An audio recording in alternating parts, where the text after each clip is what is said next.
अभी मैथ्स 1 में अपना चल रहा है प्रश्न संग्रह 1.4।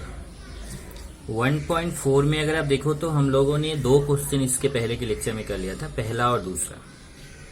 तो फर्स्ट और सेकंड क्वेश्चन कर लिया था। अब हम लोग करेंगे थर्ड और फोर्थ। तो पहले हमें थर्ड क्वेश्चन देखते हैं क्या दिया है। एक विद्यार्थी प्रतियोगिता परीक्षा में 50 विद्यार्थी अंग्रेजी में उत्तीर्ण हुए,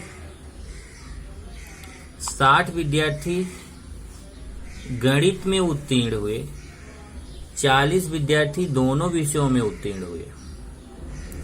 एक भी विद्यार्थी दोनों विषयों में अनुत्तीर्ण नहीं हुआ, तो दोनों में से कम एक विषय में कितने विद्यार्थी उत्तीर्ण हुए। ये प्रश्न है, इसी का आंसर मैं आपको यहाँ पर दिखाता हूँ। तो मैंने प्रश्न लिखा है कि 50 विद्यार्थी अंग्रेजी में उत्तीर्ण हैं, 60 विद्यार्थी गणित में उत्तीर्ण हैं और 40 विद्यार्थी दोनों विषयों में उत्तीर्ण हैं। तो दोनों में से कम एक विषय में कितने विद्यार्थी उत्तीर्ण हुए हैं। एक भी विद्यार्थी जबकि दोनों विषयों में अनुत्तीर्ण नहीं हुए हैं। इसमें देखिए, सबसे पहले तो ये समझिए, इसके पहले मैंने डिस्कस किया है, फिर एक बार फिर आपको याद दिलाता हूं कि अगर ये आप ऐसा आयत बना रहे हो, ये आयत प्रदर्शित कर रहा है कि इसके अंदर सभी विद्यार्थी आएंगे, जिसको हम विश्व समुच्चय बोलते हैं। ये विश्व समुच्चय यू को प्रदर्शित करता है। इसके अंदर सभी विद्यार्थी आएंगे। अब उसमें से ध्यान रखना, अगर ये वाला जो पहला वृत्त में बना रहा हूं, इस वृत्त को अगर आपने ए माना है अंग्रेजी में उत्तीर्ण होने वाले विद्यार्थी, इस वृत्त में वो विद्यार्थियों की संख्या रहेगी जो अंग्रेजी में उत्तीर्ण होते हैं। इसी तरीके से अगर दूसरा में बनाओ कि बी, ये वे विद्यार्थी रहेंगे जो मैथ्स में, अगर बी को मैथ्स माना गया तो गणित में उत्तीर्ण विद्यार्थी। तो ए वाले वृत्त में अंग्रेजी में उत्तीर्ण वाले विद्यार्थी रहेंगे, बी में गणित में। जैसे मैंने यहां बनाया है, देखिए आयत है, आयत के अंदर सभी विद्यार्थी आएंगे और ए वाले वृत्त के अंदर जितने विद्यार्थी दिखेंगे वो सब अंग्रेजी वाले हैं और बी वाले वृत्त के अंदर जो विद्यार्थी दिखेंगे वो सारे विद्यार्थी गणित में उत्तीर्ण विद्यार्थी हैं। और ये जो बीच वाला भाग है, इसमें जो विद्यार्थी हैं वो दोनों में उत्तीर्ण विद्यार्थी, मतलब कुछ विद्यार्थी ऐसे हैं जो अंग्रेजी में भी उत्तीर्ण है, गणित में भी उत्तीर्ण है, दोनों में है, वो यहाँ बीच में। और अगर ये पूरा ले लो, पूरा वृत्त मिला के, मतलब ए और ए तीनों, तो ये पूरे उत्तीर्ण विद्यार्थियों की लिस्ट है। ये पूरे कौन से विद्यार्थी उत्तीर्ण है। उत्तीर्ण मतलब या तो वे केवल, ये देखिए केवल, जरा दोनों में फर्क करिए ध्यान से, ये मैं पिछले बार भी बताया था कि अगर आप बोलते हो अंग्रेजी में उत्तीर्ण विद्यार्थी तो 50 विद्यार्थी माने जाएंगे। ध्यान से लिखना, कोई बोलता है अंग्रेजी में, अब यहां से पहले आपको दिखा दूं कि मैंने ए को माना है, ए मतलब माना ये अंग्रेजी में उत्तीर्ण विद्यार्थियों की संख्या और बी गणित में उत्तीर्ण विद्यार्थियों की संख्या। ए आपको मानना पड़ेगा। अब जरूरी नहीं आप ए और बी माने, आप कोई दूसरा अक्षर भी मान सकते हैं। तो माना ए अंग्रेजी में उत्तीर्ण विद्यार्थियों की संख्या है और बी गणित में उत्तीर्ण विद्यार्थियों की संख्या। आप यहाँ चाहे तो कोई दूसरा अक्षर भी मान सकते हैं। आप चाहे इंग्लिश के लिए ई मान सकते हैं, मैथ्स के लिए एम मान सकते हैं, आपके ऊपर है। तो यहाँ पे देखिए अंग्रेजी में उत्तीर्ण विद्यार्थियों की संख्या कितनी है, 50। तो इसका मतलब एन ब्रैकेट ए लिखेंगे। एन ब्रैकेट ए का मतलब कि ए में कितने विद्यार्थी उत्तीर्ण हुए, एन ए में 50, और मैथ्स में कितने हैं 60, गणित में कितने विद्यार्थी उत्तीर्ण हुए 60। तो एन बी बराबर कितना है 60। तो जैसा मैं यहाँ पे बता रहा था कि ए आकृति से समझो, ए हमने क्या माना है, अब इसको याद कर लो। ए मतलब अंग्रेजी माना है, बी मतलब गणित माना है। तो अगर कोई बोलता है कि अंग्रेजी में उत्तीर्ण विद्यार्थी कितने हैं, तब आपको पूरा ए वृत्त के अंदर जितने विद्यार्थी हैं पूरा बोलना पड़ेगा। और ए वृत्त के अंदर जो है 40 और 10 50 विद्यार्थी हैं।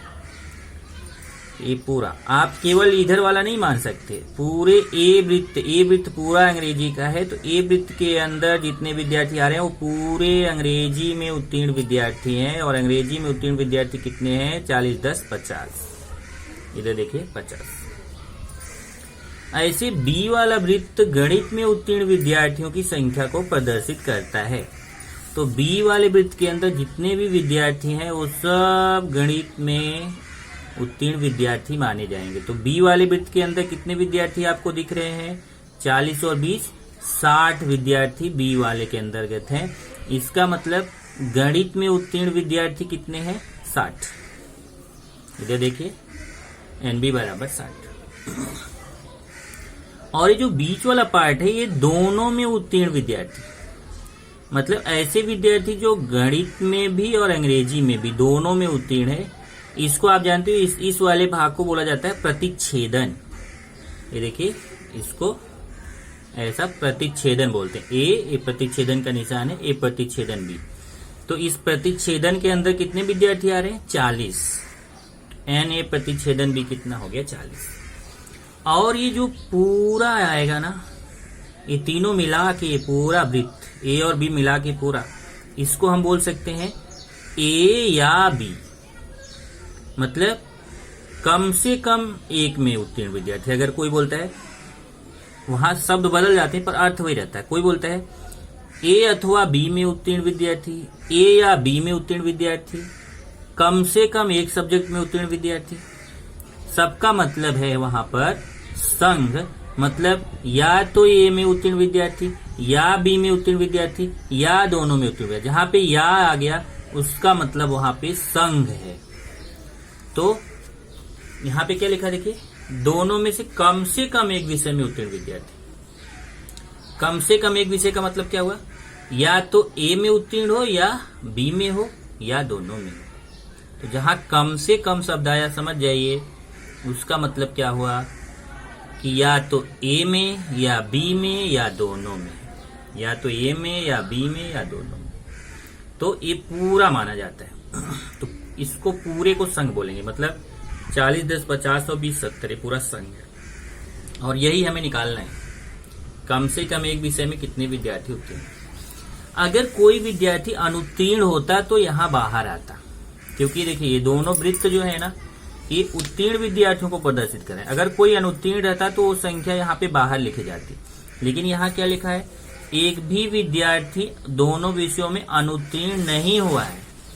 मतलब कोई भी विद्यार्थी ऐसा नहीं है जो दोनों विषय में अनुत्तीर्ण हो। अगर दोनों विषय में अनुत्तीर्ण रहेगा, अंग्रेजी में भी अनुत्तीर्ण रहेगा, गणित में भी अनुत्तीर्ण रहेगा, दोनों में अनुत्तीर्ण विद्यार्थी रहेगा, तो उसकी संख्या यहाँ बाहर आएगी। पर यहाँ बाहर कोई संख्या नहीं लिखी है, क्योंकि पहले से ही बोल दिया एक भी विद्यार्थी दोनों विषयों में अनुत्तीर्ण नहीं है, तो बाहर एक भी विद्यार्थी नहीं आएगा। अब कैसे निकालेंगे ये संघ, तो संघ जैसे देखिए यहाँ वेन आकृति से तो हम निकाल चुके हैं 40 10 50 20 70, लेकिन सूत्र से कैसे निकालेंगे, क्योंकि आपको एग्जाम में सूत्र से निकाल के दिखाना पड़ेगा। ये तो समझने के लिए, वेन आकृति समझने के लिए। तो देखिए कैसे निकालेंगे। तो दोनों में से कम एक विषय में उत्तीर्ण विद्यार्थी, मतलब या तो ए या बी। तो ए संघ बी हमें क्या करना है, निकालना है। तो हमने सूत्र आपको बताया था, पिछली बार हमने दोनों क्वेश्चन किया था, पहला और दूसरा। इधर देखिए ये 1.4 का पहला क्वेश्चन भी उसी सूत्र से किया था, ये दूसरा क्वेश्चन भी उसी सूत्र से किया था, और ये तीसरा क्वेश्चन भी हम उसी सूत्र से करेंगे। तो आप अगर नोटबुक में अपने देखिए तो नोटबुक में आपने ये सूत्र लिखा है। पहले दूसरे क्वेश्चन में क्या है, एन ए संग B equal to n A plus n B minus n A प्रतिच्छेदन बी। एन ए संग का निशान है, एन ए संग B equal to n A plus n B minus n A प्रतिच्छेदन बी। अब चलिए मान रखते हैं, मान सब हमारे पास यहाँ ऊपर दिया हुआ है। एन ए का मान 50 है, तो एन ए की जगह 50। अब देखिए संघ एन ए संघ बी का मान देखिए क्वेश्चन मार्क लगा, मतलब इसका मान निकालना है। एन ए संग बी को हम वैसे ही लिखेंगे सेम, क्योंकि इसका मान हमें निकालना है।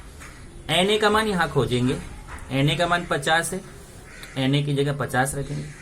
फिर एन बी प्लस, पहले प्लस लगाएंगे, फिर एन बी का मान 60 है, एन बी का मान 60 लिखेंगे। फिर माइनस, फिर एन ए प्रतिच्छेदन बी, एन ए प्रतिच्छेदन बी का मान 40 है, एन ए प्रतिच्छेदन बी का मान 40 रखेंगे। अब 50 और 60 जोड़ेंगे तो 110 होगा, 110 माइनस 40, 60 और 50 जोड़ेंगे 110, ये माइनस 40, फिर 110 में 40 माइनस करेंगे तो 70 आएगा। इस तरीके से हमें एन ए संग बी में कितने विद्यार्थी आ गए? 70। तो देखिए इस सूत्र से भी हमने निकाला 70, और वेन आकृति से भी 40 10 50 भी 70। वेन आकृति से भी ए संग बी मतलब समझ में आता है ना, संग में क्या बताया था? ए और बी पूरा। एन ए संग बी में कितने विद्यार्थी है? 70।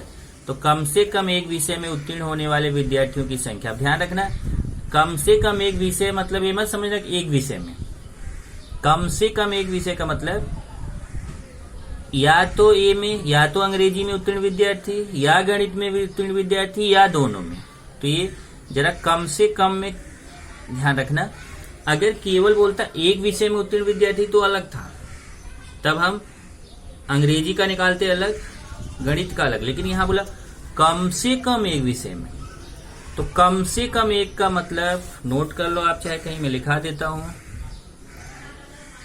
कम से कम एक का मतलब होगा या ए या बी या दोनों।